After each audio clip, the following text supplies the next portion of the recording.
अस्सलाम वालेकुम दोस्तों, उम्मीद करता हूँ कि आप खैरियत से होंगे।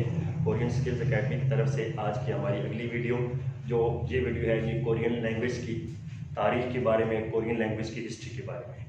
पहली वीडियो में हमने बताया था कि पाकिस्तान से अगर आप कोरिया का वर्क वीज़ा हासिल करना चाहते हैं तो उसका क्या तरीकाकार होगा, सारी डिटेल उसमें बताई गई है, क्योंकि ये बहुत से लोगों का सवाल होता है कि वर्क वीज़ा पाकिस्तान से साउथ कोरिया का कैसे हासिल किया जाए। तो उसकी मालूमात जानने के लिए आप पहली वीडियो पे जाएं, तक उसमें तमाम बेसिक जो बुनियादी मालूमात है तफसील से बताएगी।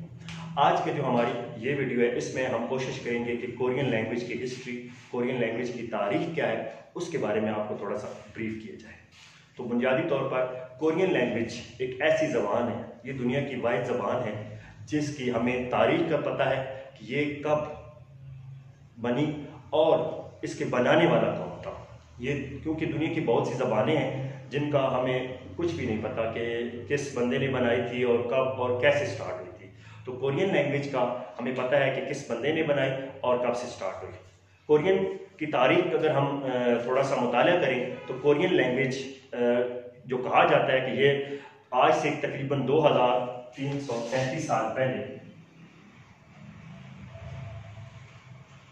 बिफोर क्रिश्चियन, ये इनका एक बादशाह था थंगोन, उसी के टाइम से ये मार्ज वजूद में आ गई थी। तो कोरिया के बारे में जो हिस्ट्री है वो इंशाल्लाह मैं हम नेक्स्ट वीडियो में आपको उसके बारे में इन्फॉर्म किया जाएगा, क्योंकि आज की हमारी जो वीडियो है ये कोरियन लैंग्वेज की हिस्ट्री के बारे में है। तो उसके बारे में मैं थोड़ा सा आपको ब्रीफ करूंगा। कोरियन लैंग्वेज को बेसिकली ये स्टार्ट हुआ था, जिसका आगाज हुआ था, इनका एक बादशाह था जिसका नाम था किंग सेजोंग। उस बादशाह का नाम था किंग सेजोंग।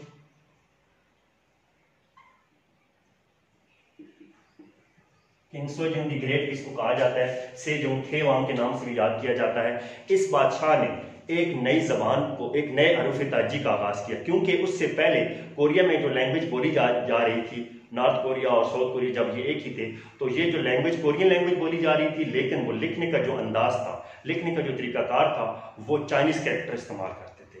तो चाइनीज कैरेक्टर जब इस्तेमाल करते थे वो काफ़ी मुश्किल लैंग्वेज थी, और उस टाइम के जो यंग बन थे, यंग बन उस टाइम के जो लोग अमीर थे, जो मतलब आप कह सकते हैं सरदार थे, जागीरदार थे, वही उनके बच्चे सीखते थे।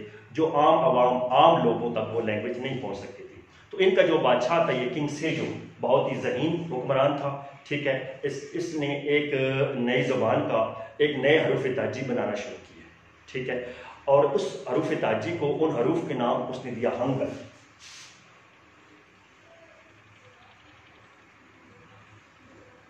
हंगल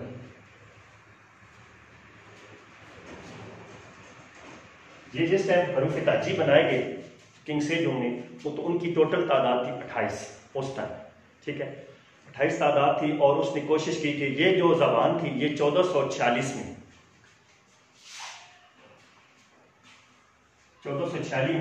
इनकी ये जबान पूरे मुल्क में उसने राइज करना शुरू कर दी थी। और हर साल ये दिन कोरियन लैंग्वेज का एक दिन मनाया जाता है जिसको हंगल नल के नाम से पुकारा भी जाता है, हंगल नल के नाम से कहा भी जाता है। ये 10वें महीने की 9 तारीख को, 9 अक्टूबर को हर साल ये दिन भी मनाया जाता है जिसको कहते हैं हंगल नल, ठीक है। तो जिस टाइम ये आगाज हुआ, आहिस्ता आहिस्ता कोरियन लैंग्वेज का आगाज हुआ, तो आम आवाम तक ये लैंग्वेज पहुंचना शुरू हो गई, और उसका मकसद भी यही था कि आम लोग जो हैं वो बोलना शुरू कर दें, और उसके बाद उनके कैरेक्टर्स जो थे वो खुद बनाना शुरू किए। आज की जो मौजूदा मॉडर्न लैंग्वेज हमारे पास हंगल है, कोरियन लैंग्वेज है, इसके जो टोटल कैरेक्टर्स हैं उनकी तादाद है 40 हरूफ ताजी हैं। कितने हरूफ ताजी हैं जी? 40। इनको 2 हिस्सों में डिवाइड किया जाता है, छाम और मोम। छाम और दूसरा हिस्सा है मोम। छाम कहते हैं कॉन्सोनेंट्स को, और मोम कहते हैं वावल्स को। कॉन्सोनेंट्स की टोटल तादाद 19 और वावल्स की 21। इस तरह मजीद इस कॉन्सोनेंट्स को भी आगे 2 हिस्सों में तकसीम किया जाता है। बेसिक कॉन्सोनेंट हैं जो बुनियादी, वो 14 हैं, मजीद इसके फिर 5 डबल कॉन्सोनेंट्स भी हैं। इस तरह वावल्स के भी 2 हिस्से हैं। इंशाल्लाह नेक्स्ट वीडियोस में मैं आपको समझाऊंगा, बताऊंगा कि वावल्स कैसे पढ़े जाते हैं, कॉन्सोनेंट्स कैसे पढ़े जाते हैं, उनको कैसे आपस में कंबाइन किया जाता है, मैच किया जाता है, लफ्ज़ कैसे पढ़ा जाता है। तो इंशाल्लाह कोशिश होगी कि नेक्स्ट वीडियोस में आपको कोरियन लैंग्वेज की जो बेसिक बुनियादी हरूफ ताजी के जोड़ तोड़ है, लफ्ज़ पुकारने कैसे हैं, वो इंशाल्लाह समझाया जाएगा। तो यहाँ पर जो अभी मौजूदा दौर में हमारे पास जो करैक्टर्स हैं कोरियन लैंग्वेज के, वो 40 हैं, ठीक है। जो किंग सेजोंग ने जब बनाए थे तो उनकी तादाद उस टाइम 28 थी, ठीक। तो ये कोरियन लैंग्वेज की थोड़ी सी बुनियादी बेसिक मैं आपको समझाने जा रहा हूँ कि उनकी जो बेसिक है वो क्या है। तो टोटल कॉन्सोनेंट्स 19 था और वो 21 हैं। कॉन्सोनेंट्स की मजीद आगे 2 हिस्से हैं, इस तरह वावल्स को भी 10 इसके बेसिक हैं और आगे कंबाइन 11 जो ये डबल वावल्स हैं। अच्छा, कोरियन लैंग्वेज जो है, जो कोरियन लैंग्वेज है इसमें मुख्तलिफ, क्योंकि इनके जो नेबर में हैं चाइनीज़ मौजूद हैं, जापानीज़ मौजूद हैं, तो इन ममालिक का, इन लैंग्वेज का भी कोरियन लैंग्वेज पे काफ़ी असर है, ठीक है, काफ़ी इन्फ्लुएंस है। चाइनीज़ का भी बहुत ज़्यादा है, ठीक है। बहुत से वर्ड्स ऐसे हैं जो कोरियन लैंग्वेज में चाइनीज़ ज़बान के यूज़ किए जाते हैं। इस तरह जापानीज़ लैंग्वेज की भी बहुत ज़्यादा, ग्रामर का स्पेशली बहुत ज़्यादा असर है कोरियन लैंग्वेज पर। इसके अलावा बहुत से हम लफ्ज़ कोरियन लैंग्वेज में देखते हैं, जिस तरह जो कोरियन में लोग मौजूद एक लफ्ज़ यूज़ करते रहते हैं, आरबाइट को कहते हैं, पार्ट टाइम जॉब को कहते हैं, ठीक है, वो जापानीज़ लैंग्वेज से निकला गया है। इस तरह फिर इनका इंग्लिश का बहुत ज़्यादा, जब दूसरी जंग अजीम हुई थी उस टाइम, क्योंकि अमेरिकन के इनके साथ लड़े थे, मिलकर लड़े थे, उस टाइम के बाद बहुत से जो वर्ड्स हैं उस पर कोरियन लैंग्वेज पे, चाहे इंग्लिश लैंग्वेज का भी बहुत ज़्यादा असर है। जिस तरह आप रोज़ाना देखते रहते हैं, आप वर्ड्स पढ़ते हैं, आइसक्रीम, इसके अलावा टेलीविजन, कंप्यूटर, ये जो वर्ड्स हैं ये इनका इस पे इंग्लिश लैंग्वेज पर भी बहुत ज़्यादा असरअंदाज हुए हैं, ठीक है।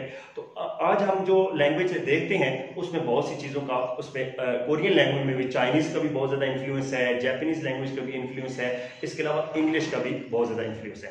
पूरी दुनिया में मौजूदा दौर में तकरीबन 72 मिलियन कोरियन लैंग्वेज बोली जाती है। जो अफराद बोलते हैं उनकी तादाद है 72 मिलियन। 72 मिलियन अफराद कोरियन लैंग्वेज हंगल यूज़ कर रहे हैं, ठीक है। इनमें से जो 50 मिलियन है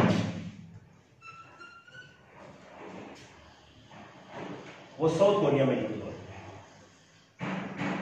साउथ कोरिया में 50 मिलियन लोग तकरीबन हंगल या कोरियन लैंग्वेज यूज कर रहे हैं। इसके अलावा 20 मिलियन ये नॉर्थ कोरिया में, 20 मिलियन जो लोग हैं इस कोरियन लैंग्वेज का इस्तेमाल नॉर्थ कोरिया में हो रहा है, ठीक है। इसके अलावा तकरीबन 2 मिलियन से ज़्यादा आप कह सकते हैं, 2 से 3 मिलियन या 4 मिलियन, ये तकरीबन नॉर्थ चाइना में,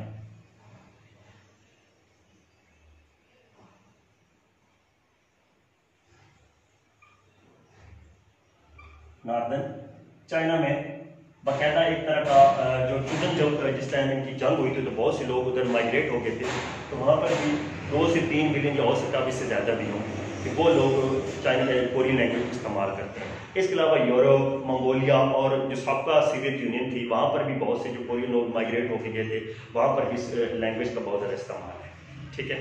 और कोरियन लैंग्वेज ये नॉर्थ कोरिया और साउथ कोरिया ये दोनों ममालिक इस पे थोड़ा सा क्या करते हैं, अपना फख्र करते हैं, ठीक है। उनको इस बात पे प्राइड है कि हमारी ये लैंग्वेज है, एक ऐसी लैंग्वेज है जो एक ऐसे बंदे ने बनाई जिसका भी हमें पता है, और कब बनी थी इसका भी हमें पता है ना। आपको वो चीज़ मैंने समझाई भी है कि कब तक ये कब इस्तेमाल होती है, ठीक है।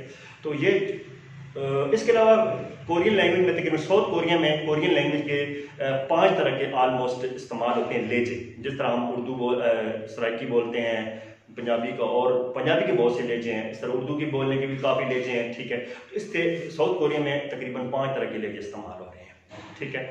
आज का जो हमारा जो लेक्चर है, जो वीडियोज़ है, इसमें यही बताने का मकसद था कि कोरियन लैंग्वेज का आगाज़ कब हुआ, किसने किया, कोरियन लैंग्वेज मौजूदा दौर में इसके हरूफ ताजी, इसके करैक्टर्स कितने हैं, ठीक है, और उनको क्या कहा जाता है, इस तरह मुख्तलिफ ममालिक में कितने लोग कोरियन लैंग्वेज यूज़ कर रहे हैं। तो ये हमारा थोड़ा सा मकसद था। अच्छा, देखें कि ये जो लैंग्वेज बनाने वाला जो फ़र्द था, जिसका नाम किंग सेजोंग थे, वांग सेजोंग द ग्रेट भी कहा जाता है, इसका बहुत बड़ा मुजस्मा सियोल बॉर्डिंग सेंटर जगह पे लगा हुआ, आप देख भी सकते हैं। इसके नाम से अक़वाम मुत्तहिदा का एक इदारा यूनेस्को, अक़वाम मुत्तहिदा का इदारा यूनेस्को है,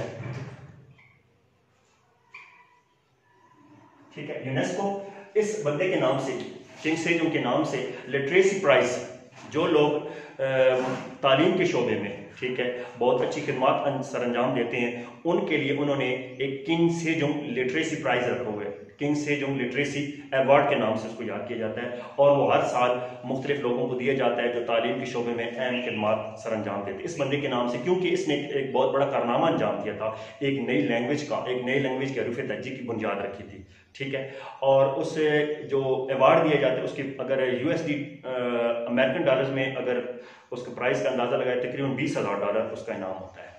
और इसके अलावा मेडल्स भी दिए जाते हैं, सिल्वर मेडल है, गोल्ड मेडल है, ठीक है, ब्रॉन्ज मेडल भी दिए जाते हैं, तो इस बंदे की खिदमात को याद रखने के लिए। तो आज का हमारा टॉपिक इतनी कि कोरियन लैंग्वेज का आगाज़ कब हुआ, किसने किया, कैसे किया, कोरियन लैंग्वेज के अरूफ तहज़्ज़ीब की तादाद क्या है, कैसे हम इस्तेमाल कर सकते हैं। इंशाल्लाह अगले टॉपिक में, अगली वीडियोज़ में हम चेक करेंगे कि कोरियन लैंग्वेज कैसे पढ़ी जाती है, कैसे लिखी जाती है, कैसे बोली जाती है।